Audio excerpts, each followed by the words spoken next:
Get to like, share, and comment. This is your health equity resource. So, because success leaves clues, not just clues to business building, but clues to the keys of life, health, and wealth. Ebony, I want to say thank you. Thank you for showing up. Thank you for saying yes. Thank you for not giving up. And thank you for answering the call. Oh, no problem. Thank you for having me. I'm excited to You be here. You're welcome. So I am here for this, Ebony. Health equity is so important. We have so many health disparities happening in our communities. And with the COVID-19 right now, that's even more prevalent. And people are understanding and waking up and realizing that there's a huge gap in health disparities, in health, meaning mental health, physical health, financial health. So can you please talk to us what you are working on right now? Yeah, so my background is in dialysis. I started working with dialysis patients in 2001. So they've been that work and that demographic and that population has been, near and dear to my heart for years. And what I started realizing is I'm dialyzing generations of families, meaning I might have had Wow. grandma or, great aunt or uncle or even mother or father, in 2004, 2005. And now I'm seeing sons and daughters and nieces and nephews, 10 years later. And it really got me thinking, like, if they would have had even some level of understanding, maybe about how this disease happened in their family member, and what steps that they could take now to prevent, what eventually happened, 5, 10 years later. And I really started thinking, like, in addition to dialysis wellness, which is just what I call it, Mhm. that kidney health is just so important because people, need to know. A lot of people don't know the top two causes of kidney failure are hypertension and diabetes. And people just see them as diseases, but how I see them is lifestyle. I see that as stress. I see that as overeating. I see that as not properly knowing how to eat. I see that as, bad relationships, poor relationships with yourself. I mean, you name it. I see it Wow. in a lifestyle way and not so much a medical disease. Like, okay, now I have this disease. It's like, no, how did you get this disease? Right. What did your life look like to bring these diseases on? Right. And I think if people saw it that way, it would have a different, it would just have a different tone than saying, okay, now I have this disease. Because it's like, you were working towards this for 5 or 10 years ago. Right. It just didn't It happen. just There was didn't a series of happen. signs and symptoms Yes, that took place before disaster yes, happened. So yes. you're seeing this generationally. So are you saying that you think that with proper education and proper understanding that people can avoid this type of disease in their life, I diabetes I and do. I do. Or hypertension? even, yeah, definitely, you can reduce your risk. Maybe Right. if you already have it, you can better control it. Right. Or like you say, you can just prevent it altogether. Right. I believe that you can prevent it altogether. Mhm. So, with that, how did you get into entrepreneurship as a registered nurse, a mom, and a chef? Like, how did you do that? I just, because I'm like, what I wanted to do, like, there was nothing for that. Like, I wanted to do this. I wanted to talk to people. I wanted to educate people. I wanted to work with people before they got to that stage in life. And I didn't see any opportunities to do that. Right. Preventative So health I'm like, care, huh? yeah, yes, Yeah. a lot of, I mean, you have your prevention and your preventative providers out there, but that's not the norm. That's not the regular. That's not, what we do. Even I'm working at a dialysis clinic. You do the standard, education. Watch this for your phosphorus. Watch this for your potassium. But there is no, you don't get to the heart. I mean, you get to know your people because you spend a lot of time with them multiple times throughout the week. However, Hmm. it's like, but you're still limited. You have other things to do. You have to, prepare yourself. You have other things that you have to do, documentation, things like that. You just don't get to spend the time that's needed. And you definitely don't Right. get to impact the family, in a way that is like meaningful and preventative for them. And that's very important because you want to be able to include everyone in wellness in the family so that Right. they can teach it generationally. It's like generationally, the diseases are occurring, generationally, health and wealth can also occur. It just takes a mindset change, right? Right. Yeah. So, what has been your greatest challenge to date? Oh, I think my greatest challenge is dialysis, wellness, and kidney health is not sexy. It's not, that's not something that's like, oh yeah, let me, you don't Right. see them. You don't see your kidneys. So you don't really, I just think inherently it's not natural to be like, oh yeah, let me take care of my kidney health. I mean, when I first started in dialysis, I had no idea what it was. Like I walked into my Right. share day and I was like, whoa, what did I, what did I apply for? Right. I had no idea what dialysis was. That was Right. 2001. I had no idea what it was. Right. So I just think but yet, your kidneys are so impactful on your overall health. Like if your kidneys aren't working, your Nothing heart is. health Your is adrenal affected, glands, yeah.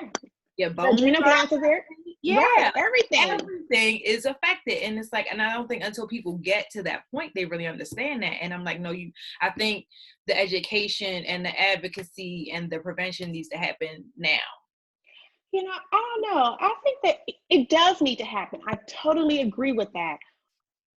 I'm just trying to figure out how do we get people to understand that preventative health care is way more valuable, way more cost effective, way more self-loving than to know that, oh, now I understand. I'm gaining this weight. My kidneys are failing. I'm not peeing. My blood pressure is high. Oh, now I need a pill, or I need you to remove all of this fluid off of me so that I can decompress myself, Right, and right. go ahead. And I just think that there's subtle cues to health, just like there's subtle cues to disease. Hmm. I don't know how to change people's mindset to prevent them from needing to get that graft in their arm. Right, Like, these are things you do not want to right, do if right. you can avoid it. Yeah, Yeah. like I said, I think I just come off at I know I have a podcast, and really it's not even medical at all. It's just really, it's practical. Like, how Right. mindful are you? What are Right. your morning routines like? Right. How are you handling stress? I teach Right. from 6 domains of wellness, and yeah, physical is one, but emotional is the one I actually focus the most on, because Okay, come now. Come if, on. if you're, like you said earlier, if your mindset, if you're not ready to reframe and shift some things, then all that, the social, the intellectual, your spiritual, your environmental, all that other wellness is going to go out the window. If your Out mind, the window. like they said, your body goes where your body follows where your mind is. Yeah. And that's just really what it's about. It's just so many aspects of emotional and mental health Right. that come into play with this. And that's why I try to, like I said, that's my uniqueness. That's my uh That's your passion. take on health. And that's how you're contributing to preventative health care. Yeah, Sure. yeah, I'm just, I had a I had an Instagram post the other day. It was alcohol awareness month, last month. So I had listed like all of the different um alcohols and like their health benefits for you, because I'm like, it's not all bad, it's just moderation. You know what I mean? Right. You just can't drink a fifth every day or every week, but but but you can have a little, in moderation, and it actually can benefit you. All It things can. like vitamins. Vitamins in moderation are great for us, but they also can Right. poison They can us. harm us in too much. Yeah. If it says to take a tablespoon, Yeah, don't take a whole capful. yeah, Like, you so it's don't like, need it. It's no need. Yeah. right.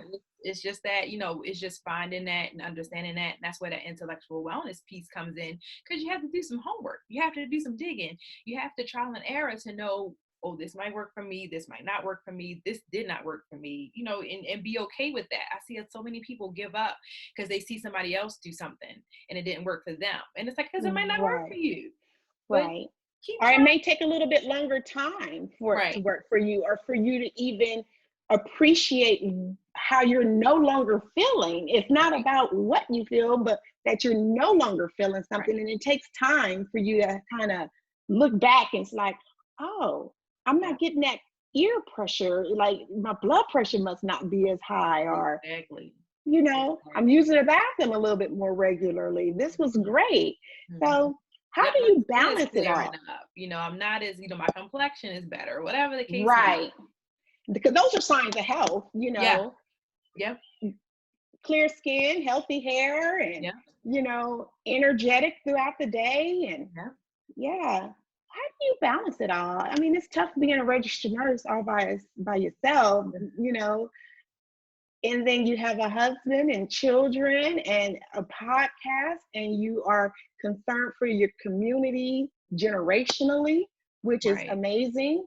So you're in a unique position from pediatrics to gerontology to really impact people and connect people in ways that has not really been done before. So yeah, how do you balance all of that?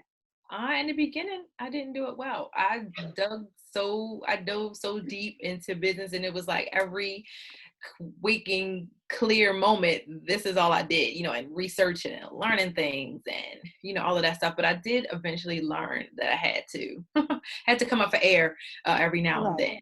And then, Right. especially now with what's going on, was a huge wake up call to me as far as making sure self-care was a priority. Right.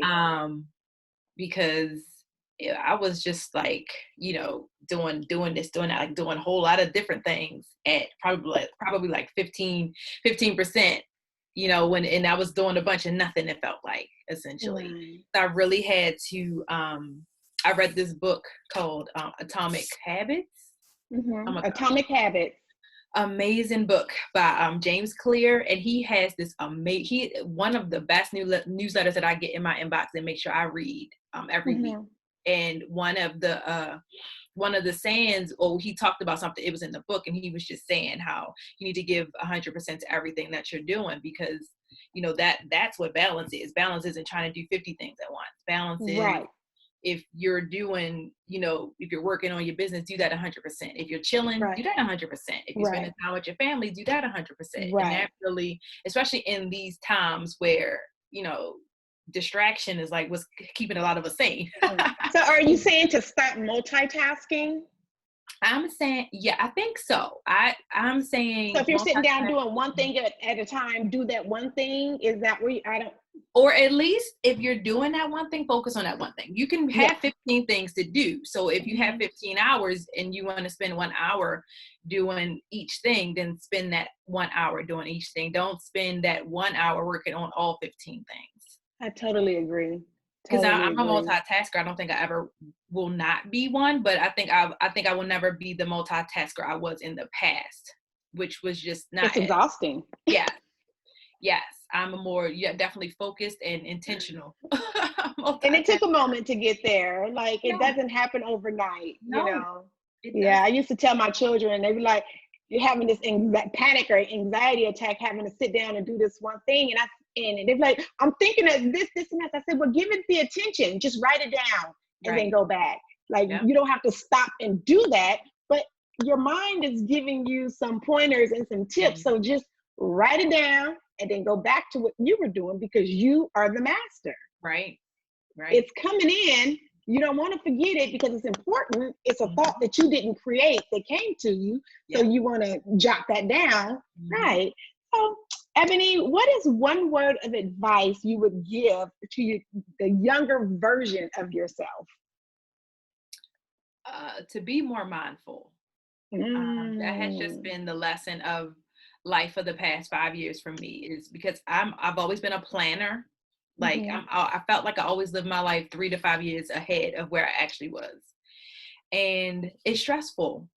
And it creates, anxious anxiety. And I'm like, I created all of this turmoil for nothing, for nothing, so I'm just really learning to, just be more mindful, live more in the moment. It's fine to plan. I'm still a planner. But I live at the moment that I'm in, and now I'm like you, like your kids, like all of these thoughts. I have a dump journal now by my bed. If something comes up at night, like I had trouble sleeping, all kinds of stuff in the shower. Like in the shower, when I go to bed, I get all these thoughts. And so I have a dump journal, like I said, by my bed. Now I wake up, because before I would have to get up, I need to go in the office, I need to write it on a sticky pad, I need to make it, open my phone, put it in my notes, and Right. I'm like, nope, I put it in my dump journal, and that way, like you said, it's there. I'm not gonna forget Right. it, and I Right. can release it. Right. Because you've honored it, Yeah, it's coming to you. You've right, honored it. And right, like, respect stuff that comes your way, right. You can accept it or you can be like, not for me, or Mm-hmm. whatever. But you have the control over that. That's right. That's Yes. So that leads us into our next question. What is one question you wish people would ask you more often? I wish people would ask me more often, you know, questions about kidney health, like what do my kidneys do, or how can I, have better kidneys. I wish people would ask more questions about themselves, Hmm. in relation to themselves, Right. so that it could at least just spark the awareness. Because I feel like a lot of what I'm doing now, because people are not, aware, is Right. first creating that awareness that this is real, this is here, and this is something that needs to be paid attention to. Then we can work on, now what are you going to do about it? But the Right. first step is just the awareness, and awareness is just not there. Awareness. And it's sad because I remember a time living in the inner city where Davita was like almost on every corner, like a liquor store in a Yep, church. I'm yep, like, are you kidding me? yep, yep. And Like, now it's how do we get to this point? And yeah, I know how hard stress can be. I know how hard it is to let go of the things that we are accustomed to and used to, that our identities may be tied to certain things, but it's really stressful to hold on to those things. And that stress manifests in our body in a whole lot of ways. And our cortisol level comes from that adrenal glands that sit right on top of the kidney. So yep, if you can reduce and even I like to say eliminate your stress, because I believe you can make decisions to kill that giant and never hmm, let that giant just manifest in your life again. Not hmm, saying it's not going to be new ones, but right, at least you'll have the practice and right, the mental fortitude right. to know what to do. Yep. So I love the work that you're doing. I love your passion about kidney health. My nephew is a kidney transplant recipient. He is 30 years old right now, and he got his kidney when he was 12.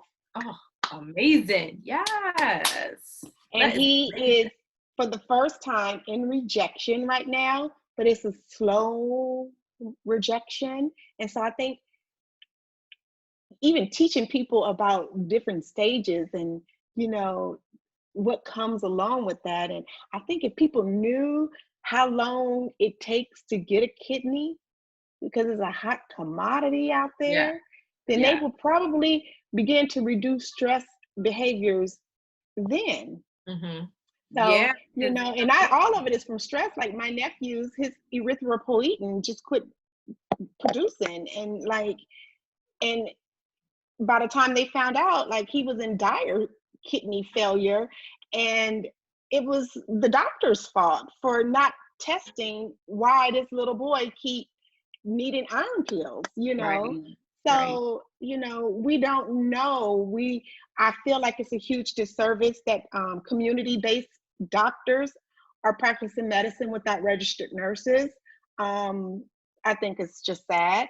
And that's one reason why I am so appreciative of you out here doing these things for your community, for kidney health. And what would you like for somebody to ask you about kidney health? Just one thing that you wish, like, you want them to ask you more about kidney Mhm. health, but like, what's the question that you want? I think the question I want is either it's a few of them. So I would say either what do my kidneys do? Because I Mm-hmm. think, like you said, if you could, kidneys help produce red blood cells. So that Right, right there is like, right. if you're not really getting red blood cells, that should be, a cue and clue, to Mm-hmm. clinical people, like, okay, what's Mm-hmm. going on? But first, as a person, if I know that, because I'm educated on that, then I could Right, kind of better advocate for myself, right. on that as well. And then I think I would also like people to ask then, so what can I do now? regardless Right. of where they are, whether you're pre-diabetic, you have hypertension, you have diabetes, whatever the case may be, or maybe you have nothing. What can I Right. do now? Mhm. Because there's always something, you can do now. And a lot of times those things are the same across the board. You're just going to do those things in different ways according to where you are. Right. So, Right. so I think it's important to know the function, and it's important to know, okay, what can I do moving forward? Because we're not going to look back. All of us have, made mistakes. That stuff is done. It's Right. just what's important is what can I do moving forward? Right. And I love that. Especially, coming from a nurse, we take care of people and it doesn't matter what they've done to get to the point where Mm-mm, they are right now. We just mm-mm. want you to be in fullness, in health, and in wellness That's from this right. point on. Even if you are at end of life, we want you to be okay with being well in this Right. moment. Yeah. Yeah. Oh, this It, has been amazing. I yeah. thank you so much for showing up and sharing this with us. No problem. Um, for anyone out there listening, please follow Ebony G at Living with a Purpose Consultant LLC to get the latest up-to-date information on kidney and dialysis health information. Nurse Ebony she has a beautiful dialysis calendar that I've seen on her Instagram. So make sure that you plan for your wellness. That is so important. Yeah. Planning is a strategy, and to do it in business and to do it in health equity um, is the most important thing, because you need to know what you want in order to have a good, healthy outcome. So go there and get your whole entire life together, whether you're on dialysis or whether you just want to prevent furthering kidney damage and disease. Planning is so important. So, Ebony, is there one last thing that you would like to tell anyone? Would you like to offer any words of advice? Yeah, I would just say if if all this stuff, it's like I keep saying, especially just now with COVID, I think I see a lot of people posting things about, oh, now the high risk people, really have to be careful. And, a lot of those things are, obesity, diabetes, hypertension, all of these, then you have your asthma, your lung related chronic diseases as well. Mhm. But if you have any questions as to, how can I start, just hit me in the DMs. Like, not everything, I think now more than ever, it's a time for people to pull together and to work together and to share information. And that's what, basically like what I've been offering. Like, it's not Right. about, there isn't a money exchange. If No. you have a question, if you want to know where to start, if you want to know, if you're at risk, some people don't even know why they are at risk. Right. Some people They don't even know don't. why. They don't even know why. You don't And know why. this is why assessment and taking a look at your situation is Yeah. so important, because Yeah. you don't even know that there is an enemy right there Hmm. lurking to come Yeah. attack you. Yeah. So this is so true. Yeah.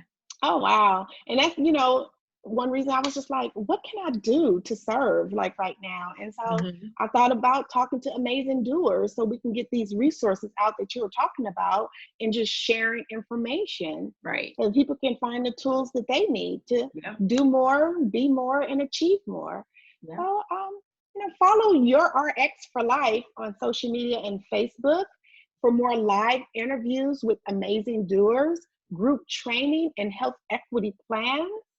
This is your workplace healthcare education platform, and we're here so that we can heal the broken places. Get your prescription for life. Decide today to do more. Until next time, be well.